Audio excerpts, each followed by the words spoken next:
Okay, today we're looking at simplifying surds. Now, surds just means the square root of something.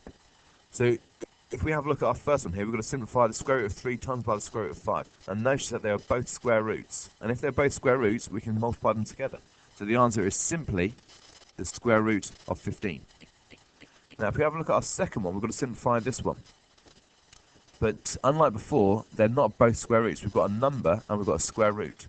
So if we're going to simplify this, this simply goes down to 4 root 5. We can't simplify it any more than that. Now, there's one thing we've got to look out for, because if we go back to question 3 here, we've got square root of 2 times by the square root of 8. So just like we have done in the first one here, multiply them together because they're both square roots, and we get the square root of 16. And then automatically we then move on to the next question. But we should know what the square root of 16 is, and the square root of 16 is 4. So if we can simplify it, we do. Then that comes on to this one here, which is kind of a harder one. We've got 3 square root of 2 times by 4 square root of 7. And in this situation, all we do is we multiply the numbers together. So 3 times 4 is going to be 12.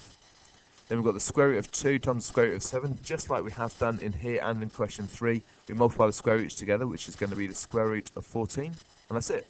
So 12 root 14. What I'd like to do is pause the video and have a go at these 4 questions here. And if you've done that, hopefully what we get for the first one. Root 7 times root 10 equals the square root of 70. This one here, we've got a square root and we've got just a number. So that's going to be 9 square root 6. Notice that we put the number first and then we do the square root afterwards. Next one, we do the square root of 2 times the square root of 50, which equals the square root of 100. But looking at that, we can simplify the square root of 100 because I know that 10 times 10 is 100. The square root of 100 is 10.